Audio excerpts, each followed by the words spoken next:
Disclaimer, trigger warning.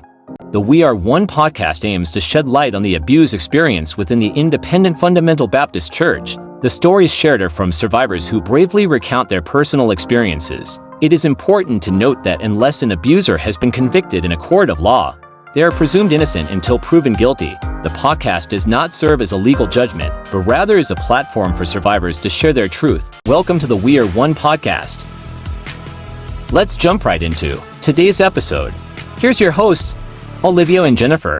On today's episode, we have our guest, Trevor. Hello, Trevor. Hey, how you guys doing? Good to see you. So we kind of got connected in a way of you reaching out because you saw our podcast. You saw our collaboration work with Preacher's Boy, and you were interested on who we are and what our podcast is, and you reached out. I do first have to ask, what was your first impression of like our podcast? Like, what were some things stood out the most to you for you to reach out and say, hey, blah, blah, blah. Yeah, it was, I'm trying to think. It was the Preacher Boys podcast, you guys doing that. And then, I never do that. I'd never reach out to anybody. I'd never, I've always like, who cares what I think? But anytime I see somebody that's trying to help abuse survivors, people that just need to hear, somebody that can relate to their issues, because I know from being in the IFB world that a lot of times people that go through that think they're all by themselves. Because that's their whole world has been IFB. And so when they start to see the issues with it, they tend to think that they're the ones that have the problem. You know what I mean? Like this must be a me problem because the man of God would never do that to me. It must be something along those lines. And you mentioned the roll-off homes and that we had a little connection there. And so I just decided to reach out and say, hey, I like what you're doing. I appreciate that. Keep up the good work. And then you actually responded. I guess, Jen, you responded. And I was like, oh, wow. Like, this is as close as I've ever been to famous people. So, no, it was really good. But, yeah, it was. From that, we found out we have a lot in common. And, oh, I know what it was. Jen had mentioned your ex-husband and that he had gone to Crown. And I went to Crown. And so I was like, I assumed that maybe there was some crossover there. I didn't know what the ages were or anything, but I was like, maybe I know this guy, and sure enough, I did. And, but yeah, so that's how the magic happened, I guess. So yeah, I mean, I know Jen and I are always curious how people's like when they're like, we stumbled upon your podcast. We're like, okay, how? What, you know what I mean? Yeah. So we're always curious. And then now we're on YouTube, so like when you're like, oh, I saw your YouTube, I'm like, okay, that makes more sense. But yeah, so let's get into it. You were born and raised in the IFB, correct? Or how did you get? Yeah. So I was born into it. My parents, they weren't church goers when I was born, but I think by the time I was probably between 2 and 3, we were going to church. My dad got saved at an Amway convention of all things. And, I think in Atlanta, is the story, and then came back and found a church in our hometown, and it happened to be an IFB church. And so, yeah, I was just raised in it. And that was in the 70s, late 70s. And it was kind of, coming out of the massive Christian school movement, where everybody and their brother was starting a Christian school, and a church one town over had started a Christian school. And so that's where I started school. So I was not only born and raised in the church, but I was, kindergarten through the 7th grade, I was educated in the IFB world as well. So, yeah, I got a full dose. So. Would you say in your early years in the IFB that you had like a positive experience of the church, or? Yeah, I mean, I did. It was just good people. I mean, people I still know, and I go back to my town and just, really kind. I never remember being, being in any kind of danger, being anything personally. I know some other people that were. Um, but yeah, overall, great experience. Of course, when you're a kid, everything's great, and your friends are your friends, and there's a good memories for the most part, unless you were, unless something terrible did happen. But yeah, I mean, we had a little school of, I think there were 12 or 13 in my class, and that was kind of, it probably went between 10 and 20 every year, depending on who was in. And so, you develop those relationships, and it was great, as far, and played soccer and sports, and just loved that side of life. And yeah, so I had a, a positive experience. I don't remember anything, negative at all. Um, Yeah. I So mean, I then feel you, like most people who go to like an IFB school or IFB church or whatever, and it's like when you like that's all you've ever known, you can't really compare it to something else. yeah, right. So it's like, yeah, that was great. Yeah, that's normal for this to happen or whatever. And then usually something happens, whether they're in your teenage years or adult, and it's like looking back, it's like, okay, that really wasn't normal, but back then it was normal. And so that's why this is like funny to me, because there's quite a few memories that I look back and I legit laugh because I'm like, it is funny, but it's not normal. But Yeah. I guess if I could put it on the good versus bad, I would put it in the good memory, even though it's very not normal. Yeah, and I think with me, it was that my culture, my overall culture, being in West Virginia, and I love West Virginia. That's my place. I live in Oregon, but It's where my grandma's from, so we really, got yeah. it's my people, man. I mean, I love pepperoni rolls. I love moonshine. I love the whole thing. I mean, it's all good. you're And not allowed to like moonshine, okay? You're not allowed to. Not in IFB. well, it took a while to develop the taste, but it's I love all that stuff. I love my family's back there. I love everything about it. I just went back earlier this year for the 4th of July. I love the people. And so the overall culture that I was in it wasn't misaligned with my church culture. It's just very patriarchal, very and not necessarily in a bad way. It's just what it is, um and so, you know, I didn't my issues started in college. That's where I started to notice some inconsistencies that bothered me. But I broke almost more conservative in college because I noticed the inconsistencies, but I thought, well, I'm going to be a really good, man of God or whatever, terminology it is. And so I kind of broke, like I noticed, like we would hear all this stuff about how horrible music is. And then the pastor would drive by and have like the Gaither vocal band playing in his car or whatever. You know what I mean? And it's like, wait. So if a beat is bad, why is that angle of the same beat okay? But if I listen to Hootie and the Blowfish or whatever it would be, or even worse, a contemporary Christian band, that's somehow bad, And so I started to notice just little silly things like that. And did either one of you go to Bible college, like Independent Fundamental Baptist Bible College? You went? I went to Bob Jones for the first 3 years, and then I transferred to West Coast my senior year. So yeah, You I went backwards. get everything that you're saying makes sense. Yes, to Yeah. me. So West Coast would be much more aligned with Crown. I mean, I think they were basically the same thing. We had to have our music approved, which is just looking back, you're like, what planet is that a thing? Yeah, you guys are adults. This isn't like And camp. I was 20. Like I think I got there when I was 20. Yeah. And it's like, I remember we had to have a Crown College sticker on our tapes. And so because everybody had cassette, that's not to date myself, but we were tape or CD, mostly tapes. Yeah. And I remember I'm probably a senior, and they have an emergency inspection. Everybody open your cars. And I remember I had a hatchback, and I'm in pure panic mode because I'm playing soccer.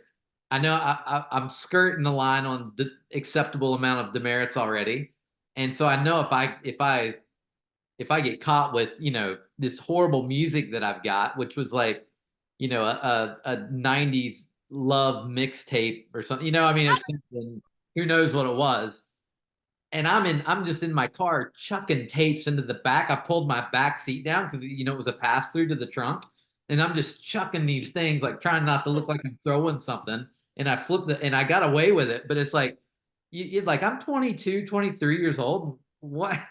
Yeah. What am I Okay, Trevor, doing? don't lie. You were a big Celine Dion fan. I just know it. Or wait, Shania Twain? Wait, am I hitting any? I was I was like a 90s grunge kid. So Okay, so that's I was like cool. Like Nirvana, Nirvana. Yeah. I didn't like Pearl Pearl Jam a lot. Jam. Yeah. Primus, and those things were Smashing definitely Pumpkins. Smashing Pumpkins. I just Sistine. saw Smashing Pumpkins last year, actually. Smashing Oh, Pumpkins, see? Stone Temple See? Pilots. See? Yeah. So at any So what rate, happened? I made it. I skirted it somehow. I had a trunk full of propaganda, but I made it. And but it's just things like that I was dating. I was engaged to Joy. You met her. I was engaged to her, and we're sitting there, and the pastor drives by, honks his horn, we wave. Um, the next day in chapel, we're just sitting there, and there's like there's probably 300 students at the school. There's hardly anybody there. And from the pulpit, he goes, "Some of you students need to understand that when I honk at you, it's not because you can wave at me, it's because you're sitting too close to your girlfriend." And he's pointing right at me. And I'm like, okay, fair, but I'm engaged. I'm 22 years old and I'm not even holding her hand. I'm not on my hand on her knee, nothing. And it's like, you just start to notice things like that. They're like, this is a weird world that I'm in, you know? Yeah. Um, Even though I'd grown up in it, it's just little things like that I remember we had a Joy and I had a date because you had to get a chaperone and all that stuff, and so we had our chaperone aligned, and it just took so much work to go out, but we had it all figured out. I was at a soccer trip, um, get back, the my wife was in the orchestra, and they had an emergency orchestra meeting that night. My wife found all this out as I was coming back on the trip, so I had no idea until I got there. It's our date, and my wife, she's a fireball, man. She didn't like it, and she kind of let him know she didn't like it. And so the next day or two in chapel, the next chapel service we had, he's the pastor. I won't name him; he's dead now. But he goes, "Trevor, get up here." I'm like, and when he says something like that, you're like, "Yes, sir," And so I walk up on stage. Nothing. I think it's after chapel, and he goes, "You need to control your woman. She's got too much attitude. You need to learn to control her. We're engaged. I'm not married to her." And so I remember coming off the stage and just being like, I was laughing so hard. I'm like, I was just told I have to control you. And it was Wow. just like, it's just things like that. And then where it really started for me was after college. They kind of placed me, if you will. They call you in, hey, this guy needs a youth guy, or this guy needs and they kind of place you at where they want you, or you get a couple interviews or whatever it is. And I actually interviewed in Michigan for a teaching position, even though I didn't go to school for that. Man, it was a big IFB guy in Michigan, real gregarious guy. It wasn't Jenkins, was it? No, it wasn't Jenkins. Man, I can't think of his name now. Was it John Hamlin? Was it Midwestern? No, it wasn't there either. Uh, Man, I can't think of the guy's name. Anyhow, I interviewed up there, and I interviewed for a church in West Virginia and got that job. And just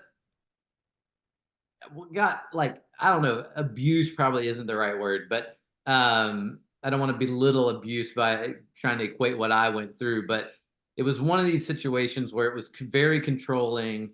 It was very manipulative. and it was brutal. And I did that for like 14 months, and then my wife was pregnant. And after that experience, we decided to just move out west and try to get our heads clear and figure out what to do. And stop me if you want to ask any questions. No, you're good. I mean, we will good. if yeah, you're good.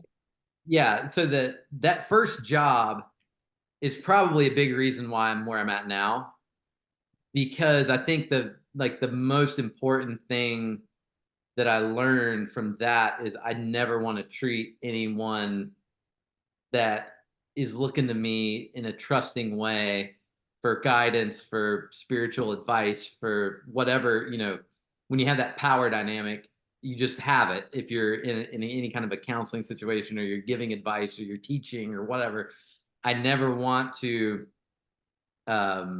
treat people like that, because it was so, like, I would work so hard, and I probably wasn't a great employee. I mean, I'm just out of college.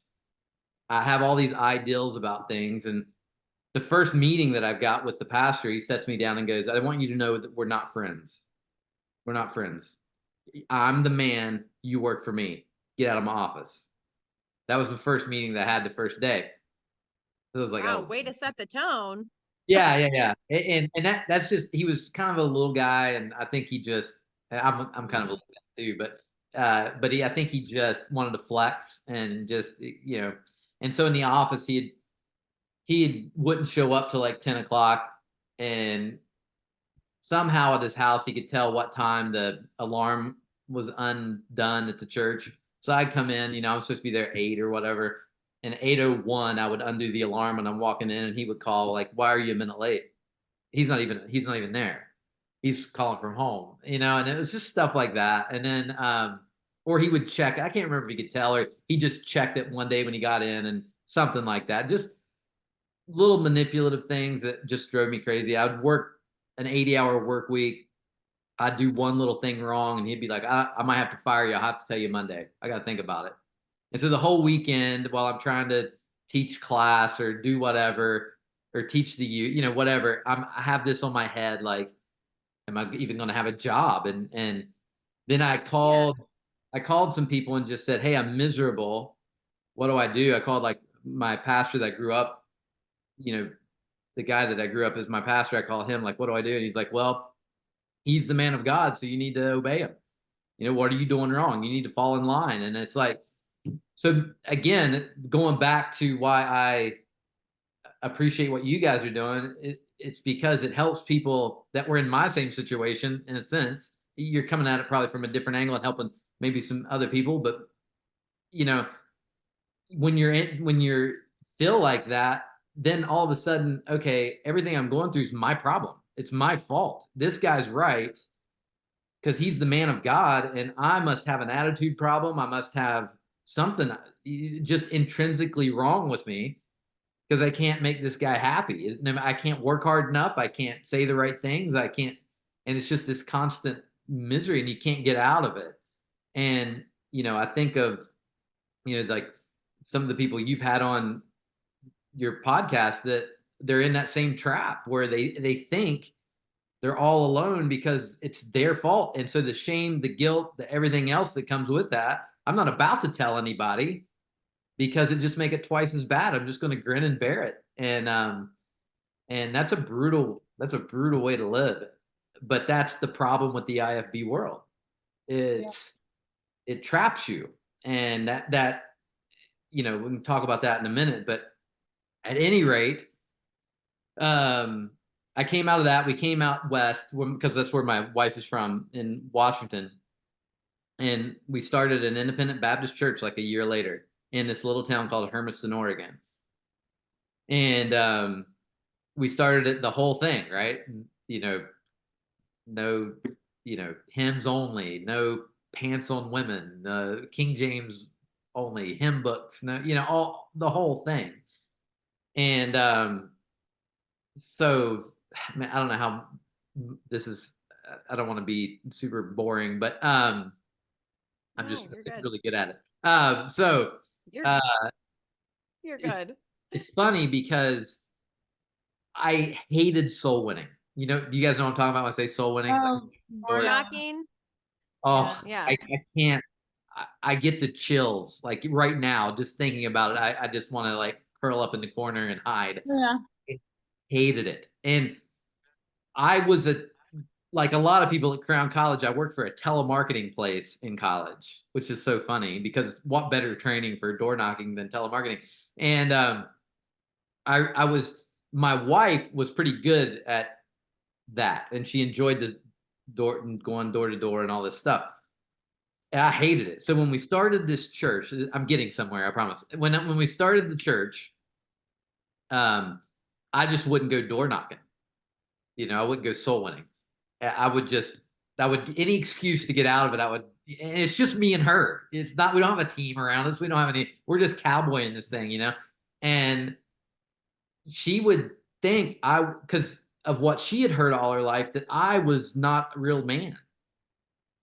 I mean, because I'm not brave enough to go out here and knock on these doors. And so you can imagine the tension in a marriage where I'm miserable because I'm doing something that I don't want to be doing. She's miserable because she thinks I'm less of a man because I should be doing this.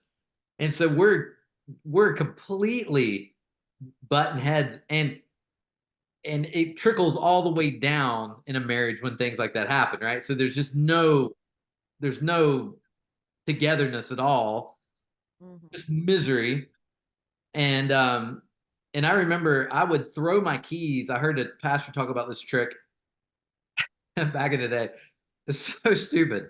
I mean, this whole thing, for people that aren't in this context, they have no idea what we're talking about right now. But I would take my keys and throw them over the top of my car so they landed on the passenger side of the car. Then that would make me get out of the car to get my keys, and that would help me get a little closer to knocking on somebody's door. You know what I mean? Like, it was like things like that. I know someone who did that. Yeah. And the funny thing is, after the whole 911 thing happened, I remembered Tony, the guy Tony Cuellar. I remembered he was in New York somewhere, I thought. And Tony. And he had already got a little past where I was. And I didn't know that at the time. And I was talking, we reconnected then. We hadn't connected in a long time. We reconnected then. And he's like, hey, can I call you back next week? He was busy or something. So he calls me back and we're talking. And this honestly changed the entire trajectory of my life. He called me and he asked me a question about the King James Bible. Basically, are you still King James only? This sounds silly. I said, yeah, of course I'm King James only. I'm a Christian, right? I mean, that's how we thought. Yeah. And I was like, you are, right? And he goes, like, long pause. And he goes, no, I'm not.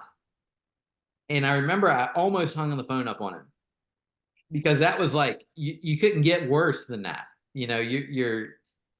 And as silly as it sounds, I asked why. I just said, why?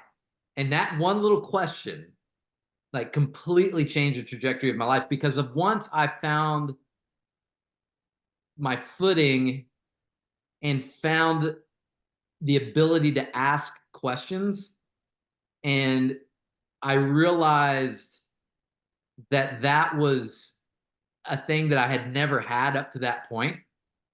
You just didn't question the authority. You didn't question the pastor. You didn't. Once I did, it changed everything, because then I questioned everything. Once one little thing fell, once my little King James only thing fell, my whole house of cards came crumbling down gleefully for me, because it was like I could ask, sky's the limit. And that's what I think is completely off about the IFB world. I think the foundational problem, as I look at it after years of being out of it, the foundational problem to me is that the myth of pastoral authority. To me, it's the foundational issue that everything else is built upon. Because if you think about it, did either one of you hear the she bears sermon? You know what I'm talking about when I say that? It's yes, I'm remembering something, but for those of you who don't know, just right. So there's a passage in the Bible where Elisha is going somewhere, and he's bald headed, which you gotta love that. And apparently some kids come out and start making fun of him and start making fun, hey, you bald headed guy or whatever. And the King James says she bears, I guess mama bears, come out and kill the kids. And so I heard multiple sermons growing up that if you question God's man, if you make fun of God's man, if you say anything bad or derogatory, or you question at all God's man, God might kill you. He'll do something to you. And so you now you hear it and you're like, how dumb can you be? Like, but when you're, like I said, from the age of 3, all the way through college, I've heard this. And so when you finally find the bravery to ask even a simple question, it can change your whole life. And that's what happened to me. And once I broke away from that, you look back and you're like, it's all that control is in that foundational truth, or foundational truth, not foundational truth, that foundational myth of pastoral authority. And by the way, becoming an independent Baptist pastor is like the easiest thing in the world. Half of them don't have any kind of education. You can start your own. You don't have to be anything, and you can go start. No, Trevor, you're wrong. No, you get a piece of paper from an unaccredited college. That's totally legit. I have one of those. That is an avenue you can take for sure, but not all of them do that. Yeah, it's or you get your buddy that has a Bible college to give you an honorary doctorate, and then you call yourself doctor for the rest of the time, which is also right. Then you're a doctor. That is like my biggest pet peeve. And somebody had sent a picture from their childhood, and they're like, "Oh, I just found this, their conference pamphlet, and every single one of them said Doctor blah blah doctor." I'm like, none of them are doctors. Like, what in the world? And they really believe that though. Like, there's no other world where you can get away with that. There's no, you couldn't be like, are you a medical doctor? Not really. A buddy of mine has a medical school, and he thought he thought he would just give me this degree, so I'm going to call myself doctor from now on. Nobody does that. Nobody. No. It doesn't exist. And so that whole thing of this, demigod kind of building up of these men that are just normal people. And by the way, most people in the IFB world are great people. Most are. Most pastors are in their hearts, they're just wanting to help people. They believe, however off we might think their doctrine is, they're genuinely nice human beings who love Jesus and just are trying to do their best. It's not like they got a better gospel in their hip pocket and they're just giving people a bad one for kicks and giggles. It's like they all of us are on that journey of trying to do right by people, right? And I think most of them are. My problem is I believe the system's built for the ones who aren't to be able to take advantage of it, and the ones who corrupt within the power to be able to take advantage of it with zero repercussions. That's the problem with it. And that's where it leans into that cult territory, and it's like a multi-level marketing cult, where you have different levels. You have Jack Hyles at the top, right? And these other guys at the top, these college guys at the top. But it trickles down, and you get these little guys like your ex, I would say, probably fits in this category, who thought, I can get away with anything. Nobody's going to quit. Oh, yes. Yes. And he thought he still to this day thinks he can get away with everything because of who his family is within the IFB. Like, they think that they're untouchable, that like God is protecting them from any kind of judgment or anything like that. So, because they're the men of God.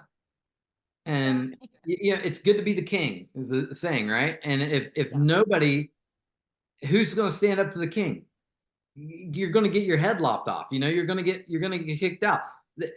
They build this whole thing up to where all your family, all your friends, all your acquaintances are in these four walls on this property. So if you dare go against it, we're going to excommunicate you. And if we do that, you're gone. Your whole life, everything you've built up, everything you know, everything you believe is good and wholesome and right is going to be gone, and we're going to shun you. And so most people will fall in line under those. Very few people have the constitution, including me, to just break away from that. It's just not worth it. So you fall in line. And then you hear things like, let's not tell the cops, right? We handle our stuff. And they're great at grabbing Bible verses.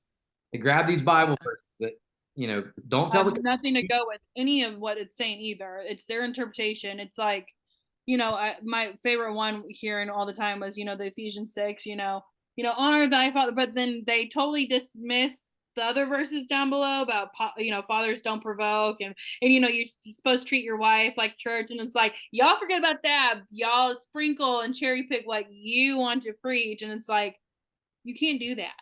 The easiest thing in the world is making the Bible say whatever you want the Bible to say. There's enough verses in there. If you want to marry multiple women, you can make it say it. If you want to have a slave, you can make it say it. If you want to, it's to me, the whole thing is, I don't believe in a linear view of scripture. So in other words, I don't think Leviticus carries the same weight as what Jesus says. I think what Jesus says is what it's about. And I think you have to view every other passage of scripture through the lens of Jesus, So if he says, we're to love our neighbors and love God and love our neighbors, I have to look at Leviticus through that lens, right? And I think that's a much better way to handle most of those passages than, hey, God's going to kill you if you step out of line here, or, wife, fall in line. They do tend to miss in that passage the mutual submission right above it that says submit to one another. But I think it's super just interesting that you mentioned that, though, because in the IFB, they tend to focus on the Old Testament and, God's judgment and the children of Israel and, all these different like horrific things that happened in the Old Testament, but they somehow miss like the grace of Christ and how he was, talking to the woman at the well, and he was eating and drinking with sinners. I mean, they totally dismiss that. Let's not even talk about any of that, I don't know. I think I like what you said, just how using Christ through the lens of that to look at like books like Leviticus, which makes more sense. But yeah, they tend to do that. They focus more on like the Old Testament and the judgment and all. It's like, okay. I think they honestly, whether they believe, like, one, I think they all believe that they're really doing God's work. Okay. Like they really believe that. They think that they are in the right. They are doing God's work. The people out here, they're bad people and all this stuff. But we still, even though they're bad people, we still got to win them to Christ. But their thing is, if it is a way to manipulate and break you down, they're going to do it. Their whole thing is breaking someone down. Yeah, and they say that.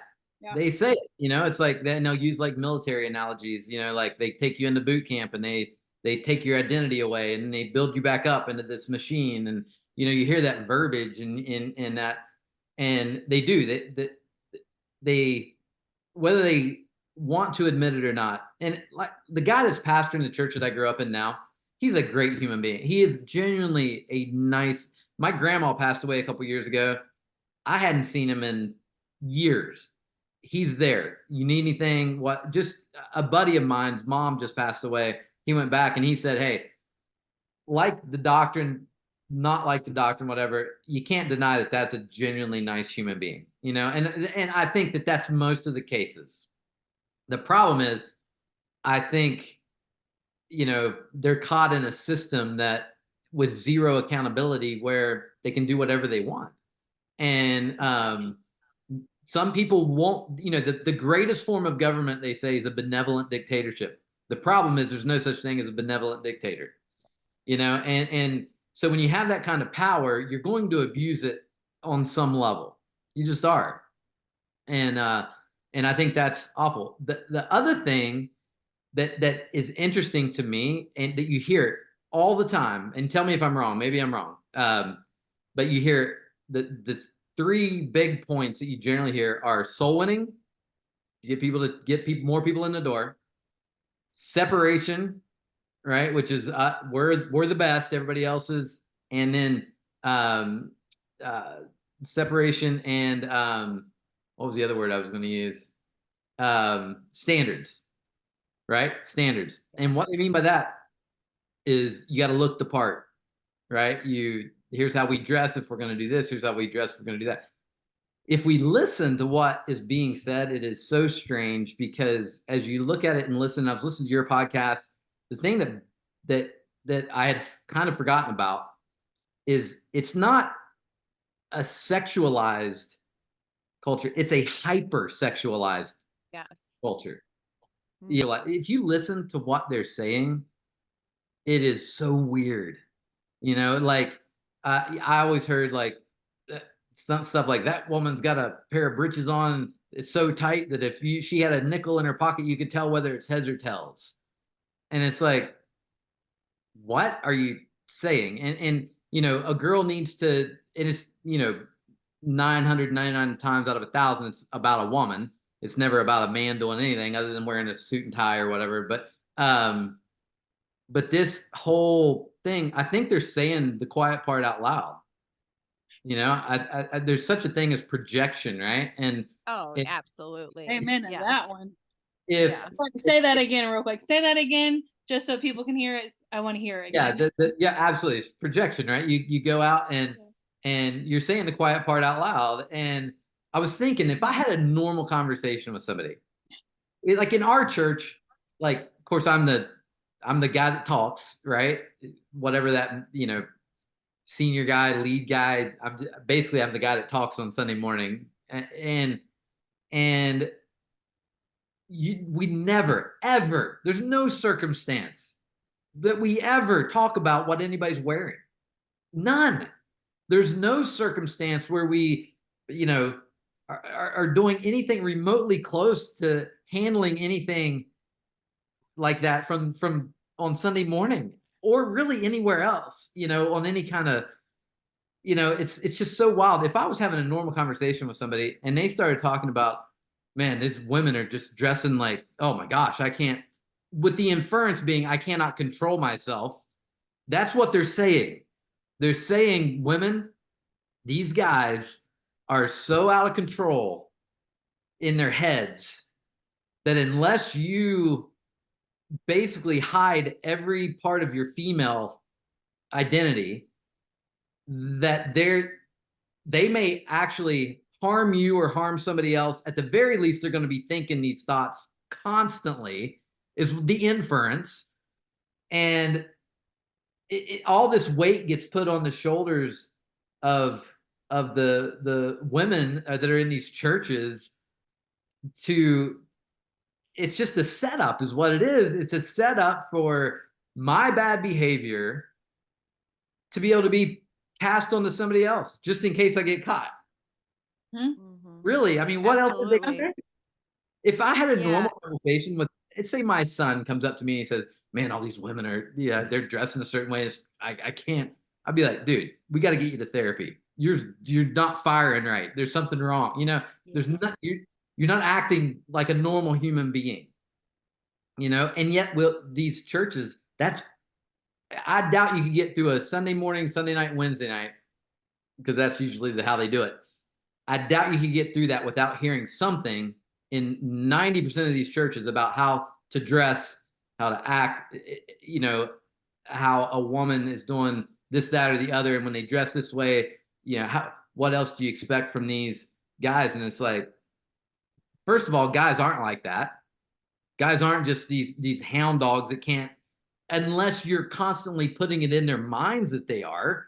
Right. You know, it's not a normal thing. I mean, there's normal passions and there's normal things that happen, and stunting that, you know, is not healthy either, obviously. And it's such a sexual train wreck built on the foundation of this pastoral authority. Because if you think about it, okay, I'm the guy, right? I'm going to set this thing up and I'm going to build in all these blame shifting avenues that so I can behave however I want and I don't have to even take any, it's somebody else's fault. And I can not only blame somebody else, nobody's going to go to the cops. Right. And then what happens is my buddies that do the same thing, we build this little network. My youth guy that did the same thing, I'm going to bring him in and make sure I take care of him just in case he knows too much. He'll be sure and take care of me. And yeah, I might have to ship him, I might have to ship him from Michigan to Washington, or I might have to ship him, across the country, but we got each other's back. Right? Yeah. That's so interesting that you say And that, because that definitely happens in the IFB. I'm curious, just because we've talked to other women who have experienced this, and obviously Olivia and I have experienced this firsthand too, just being a woman in the, from the IFB. But as a man from the IFB, like, what do you think is the solution to this, like, hyper sexuality that's going on in the church? Like, they're literally kind of giving men this idea that they're animals and they just can't control themselves, and that the women are just, if you wear something above your kneecap, you're, causing this man to fall or lust after you. And so then the women grow up feeling like they have to basically live in a paper bag and never ever feel sexy in their life. Like, I remember when I divorced my first husband, like, now don't laugh, but me and my friend, we went to Forever 21. I know it's whatever, but we went to Forever 21. We bought a bunch of clothes, and I remember feeling for the first time in my life, like, oh, dang, girl, like, you look good. I'm sorry, I look good. Like, for the first time ever feeling that way. And my whole life, you're just wearing these big, frumpy clothes, and that's like on purpose. They don't want you to feel good in your own body. Yeah. And then that translates into like relationships too. Like, when you get married, all of a sudden you're supposed to be like, sexy for your husband, or you're supposed to enjoy sex, and you've never been even taught about sex. It's like, okay, you told me my whole life, don't do this, don't do this, don't do this. And then all of a sudden you can do it overnight. It's just weird. It's absolutely. And fortunately, like, Joy and I, after we kind of went through the whole IFB thing, really bad 5 years. Like, it was not a good marriage. Really, I mean, it was good. We definitely loved each other, and we knew we weren't using the D word, because we said we wouldn't. That's a big thing. But man, it was like, it was so difficult because, of that. It was so much baggage that you bring from, my body is something to be ashamed of from the woman's side. My body is something to be ashamed of. I need to cover it up. I'm this lust object for, and a subhuman almost. Really, I mean, if you think about, because what is the inference is that's your whole identity, is your, this part of you that we're not even going to allow you to express. So your whole identity is this, and cover it up. You just fall in line, right? Somebody said it like hugging a hamburger. That's what your purpose is. You give me what I need to eat, and you give me what else I need, and then you just shut up, right? That's the whole thing. It really is. And so once we came out of that, it took a lot of conversation. It took a lot of, just communication to work through some of that baggage, and it doesn't ever all go away. That whole thing, it's damaging. It's awful. The answer, I think you got to burn it down. I think you got to burn it down. I don't think it's not a system set up to be able to heal itself. There's zero accountability, unless somebody has the guts to stand up to a pastor and say, you're wrong. We're going to have a group of people around you to help you and to be there for you and to help you walk through this. And if something goes wrong, we call the cops. if something is illegal, we call the cops. If you ship somebody that you knew was abusing somebody to someone else to abuse again, you're done. You're done. You can't do Yeah. that. And there's not a snowball's chance in hell that's happening. Yeah. I mean, it's I got think to burn down. so crazy in the IFB. And Well, and it's brilliant if you think about it, because of that, they set that up. Sorry to interrupt. no, It's a you're fine. spiritual gift. So it's interesting because they build up this myth and this idolization, and they make it a superstition. Mm-hmm. And so it's not that necessarily I agree with this guy. It's that I'm genuinely afraid I'm hedging my bets. I don't want my car to break down. I don't want my teeth to go bad. I don't want something horrible, God to take his wrath out on me because I question this guy. So I'm not taking any chances. It's brilliant. Yeah. Really. And I mean, yeah, it is. Like, I got to give it to them because like they'll put in their sermons, I mean, I heard this so many times. Susie went to the football game on that Sunday, and guess what, guys?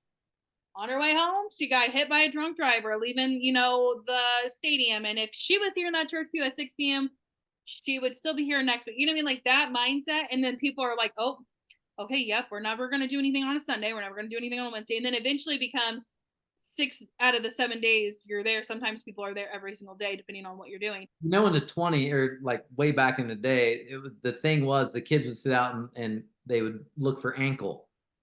That was the thing, right? Because everybody covered up, and if you could see any skin at all, that was really cool, right? And so it's like it's the only answer to that is the burqa thing, right? You cover them from head to toe, and you can't see anything. It's like because guys, it's just you manipulate the system, and so whatever is taboo becomes interesting, Mm-hmm. and so if I mean, strict parents make sneaky kids. I've said that since day one. You put burdens on people that I never meant them to have. You were a jerk and acted like I was a jerk too. Then I feel pretty bad about that. I would rather err on the other side. So I think saying all that, I feel like these people that, especially that you guys deal with on the daily, that have gone through all this, who can blame them? Who can blame them? I mean, if I was dealt that same hand, I mean, I skated through. I never had anybody, abuse me or, do something awful to me that just caused like so much trauma. I was like listening to Lizzie about the eating disorders and stuff, and and you too, Olivia, and just the unresolved trauma that comes out in all these crazy ways, and difficult things to deal with, and you don't know how to deal with them, and you need therapy and everything else that were caused with it. I didn't have that I know what. I mean, I'm half afraid of therapy that I might find something out, but as far as I know, nothing happened, and so it's like, man, who can blame them, man? Who can blame them for saying this isn't for me? I get it. I get it. So anyway, what a terrible yeah, thing. no, I get that. And I feel like so many people can also relate to you in that way of like, because I know quite a few people and they're like, nope, that didn't happen to me, or I just, went through whatever. And I'm sorry that you went through that. But, it's just like, stop with the but and just say, I understand. Like they'll add the but or the and. It's like, no, you're adding something that should not just say, hey, I don't know what it's like. I'm sorry. I'm here for you. Just listen. Just listen. Yeah. The other thing that I think what happens, especially in churches or independent Baptist churches, people become a means to an end, right? I'll be nice to you, but what I'm trying to do is to get you from where you're at to another place, right? And that's what I want to do. I think we got to take that completely away, and I'm going to love you and value you if you not only if you don't change, but if you go completely the other direction. Yeah. I'm still here for you. I value you as an individual because you exist, not because of what you may become, not because of what I expect of you, not because of any of that. You, period. I'm here for you. That's it. There's nothing else, you know? And I'm going to be here and I'm going to walk this road with you and I'm going to get down in whatever stuff you need me to get down into with you and we're going to walk this road together, you know? And I think if we did that more, like people would start to trust the church again. Mm-hmm. You know, it's like the whole trans thing, right? It's this, you know, these individual people. It's not a group of people; it's individual people. You know that you deal with. Individual people are so lost in their life to some degree, trying to find something that fits, feeling like they're trapped in a body that doesn't represent them. Whatever. You know, it's got to be a horrible thing. It's got to be a horrible place to be. It's got to be a horrible way to, you know, a scary thing. And sometimes it's so traumatizing that they're willing to try to surgically alter their body and permanently alter themselves to try to find that happiness, right? Is what they're doing. They're searching for everything else. They're searching for the same thing everyone else is searching for. Why, when people are that in that situation, does the church never come into their minds as a safe place? Never. You never have someone, I have never had someone walk into the office here and say, hey, I'm so confused about my gender. I just need a safe place to be able to vent and talk and figure it out. They would never do that because it's not that. It's the most unsafe place in the world. You know, most churches, you can't come in and say, hey, I'm 15 and pregnant and I'm not sure what to do. You know, I can go to the abortion clinic and make it disappear. I just need help. I don't know what to do. If I tell my parents, they're going to go crazy. Help. That never happens because we've become a place of condemnation instead of a place of grace. And until that changes, until we're not going to have a place at the cultural table until that changes, until people start viewing us as a place that genuinely cares and values them, you know? And so that, I don't know, that's. No, I mean, that's just like my. Oh, I was just gonna say, you know, you being a pastor, you probably talk to a lot of pastors, maybe even still pastors that, you know, are from Crown. That's like a pastor that's listening or a staff member of a church or in leadership position in the church. What would you say to them? Like, what kind of advice would you give to anyone listening that is in a leadership position in the church? Of an IFB church? Yeah, of an IFB church. Um, yeah, I mean, there's not what can you nothing to say to the head guy. There's nothing to say. You know, it's like do better. You Well, know, what if you have okay, so what if but there is a pastor who's like legitimately like open to hearing yeah, that's fair. what That's fair. That was like yeah. overgeneralization on my part. But I'd say, you know, again, don't be afraid to ask questions. Don't worship anybody. Like it's you're not better than anybody else. The worst think of the worst person you can think of and know you're the same as that person. You know, I mean that's just that's the point of the gospel. You know that and but you know think about again to me it's pretty simple. I think golden rule comes to mind. I mean, are you treating people the way you want to be treated? You know, are you that's such a great question. I'd have to really think about it because it was funny because I responded like almost angrily to that question and said, you know, where I was like, I wouldn't tell that guy anything. Um, that's interesting because my biggest struggle coming out of this thing has been looking back at where I came from with the same amount of grace that I expect from them. You know what I mean? Like I look back almost with the same attitude if I'm not careful that I didn't like. Um, so yeah, I think I'd probably say, hey, if you need anything, I'm here for you. I'm here for you. If my 25 years of experience can be of any kind of blessing to you, I'm here. And use me if you want. If you don't, I get it. Um, but and man, just stop preaching stupid messages would be a big one too. But I don't know. So, I like that. I like that a lot. When you said, like how you just like straight up jump to anger, like I struggle with that in the way of when people,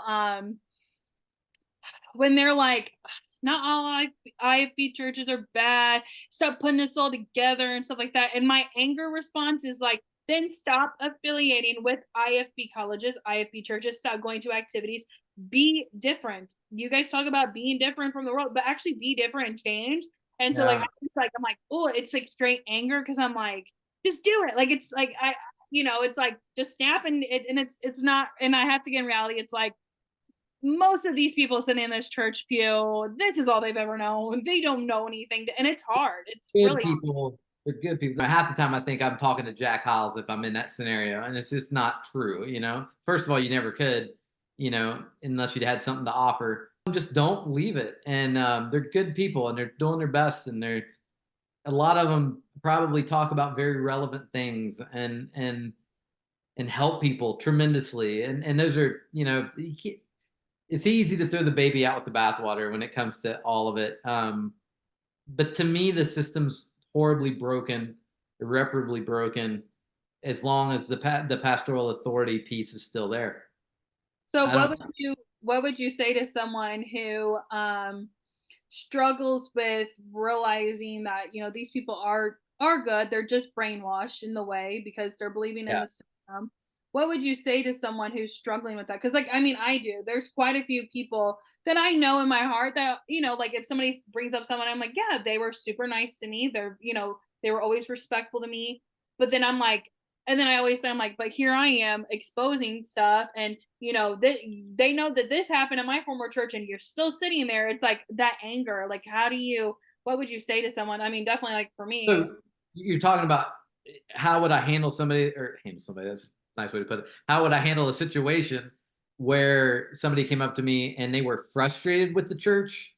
Or no, I'm saying like, what kind of advice would you give to someone who is struggling right now, like internally with a lot of anger in the way of they've come out and they're putting everybody together and just realizing that, like you said, there is good, even pastors out there. I just don't have that experience. So like, what would you say? I think you'd have to say it I think you got to respect their pain. I wouldn't be dismissive of their pain and their anger because they may have a really good reason to feel that way, right? So I think that's knowing their story. To me, getting to know somebody's story will inform you a lot about why they're where they're at. It's pretty much everything, really. And so the advice I would give somebody that really wanted to deal with it would be, I think therapy's huge. If you've got trauma, and a lot of times it doesn't have to be something spectacular or something super crazy to be real trauma. It can just be you sat under a situation like that, or you trusted somebody and they let you down. Whatever it is, deal with it. Get the help you need. And if I can help in any way, I'd love to help that. But you're the person you're hurting. If you're angry is you ultimately. If you can get over that or deal with it, not get over it, deal with it. If you can deal with that, you're gonna be so much more healthy.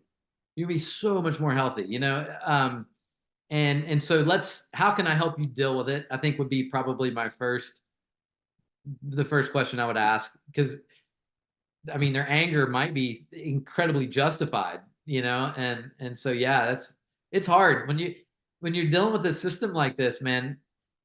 There's so many angles of frustration that you can deal with, and rightfully so. It's a terrible thing. It does terrible things to people. But anyway, so I don't know if that answered your question or not.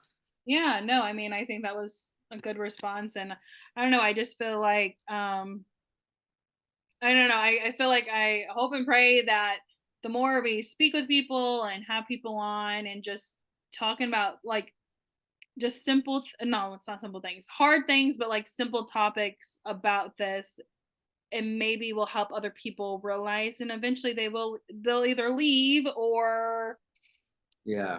fortunately they'll stay in that.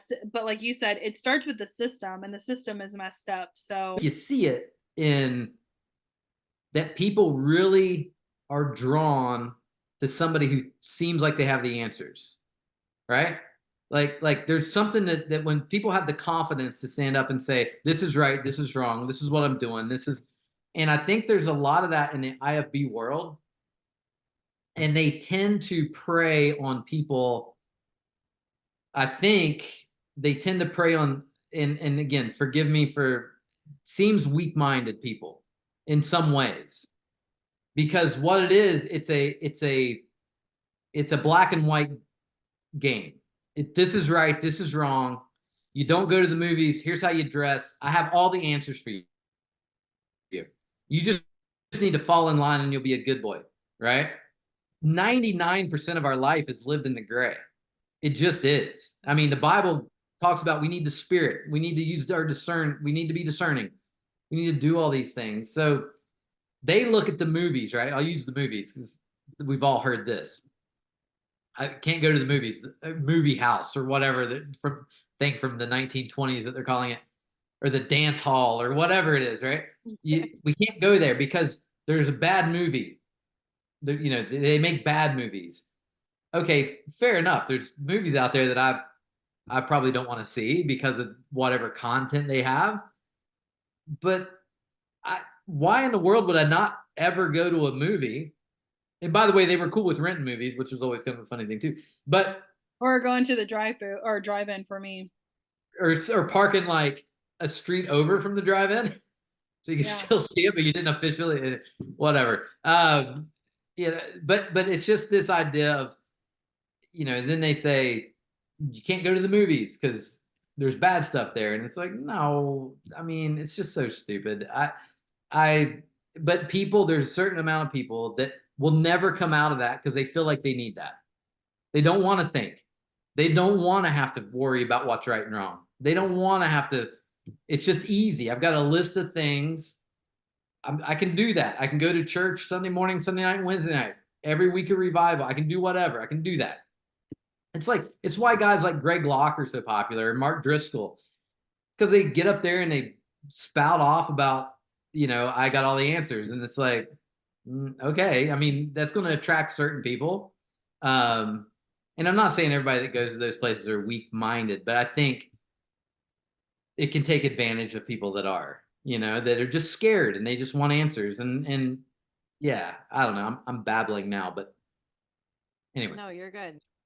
So. I think the same thing. Like they have a weak constitution. They're easily manipulated. And I think that, they're, like you said, they're attracted to somebody in a leadership role who's got, maybe a dynamic speaker or has these like outlandish, sets of rules for people that they think that makes them more like believable or more important or something. I don't know what it is. It's really weird psychologically.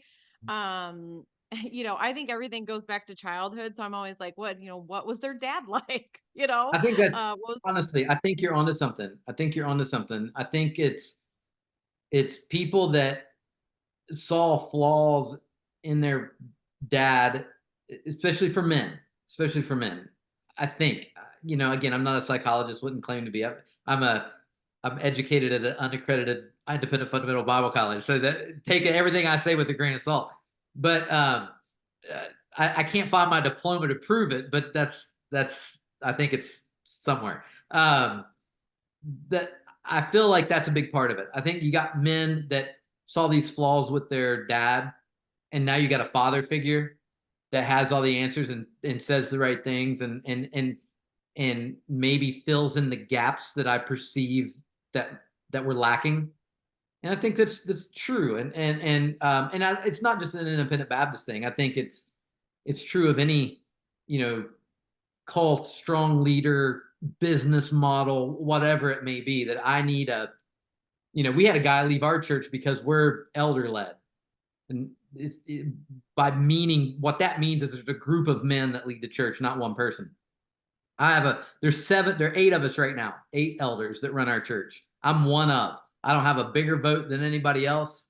I'm just one of, and to me, I get more ideas rejected than anybody by a landslide, and but there are certain people that want that CEO main guy that has all the answers that everybody can look to, and I think that's there's something to do with that. So that's my theory.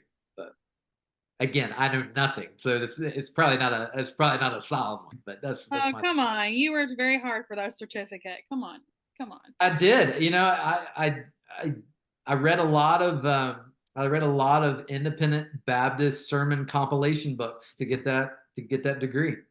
Yeah. And you also probably learned how to properly wear a tie and get told or Yeah, absolutely. I've been out of the suit market for a while, but yeah, I was a pocket square guy. I could play the part pretty well.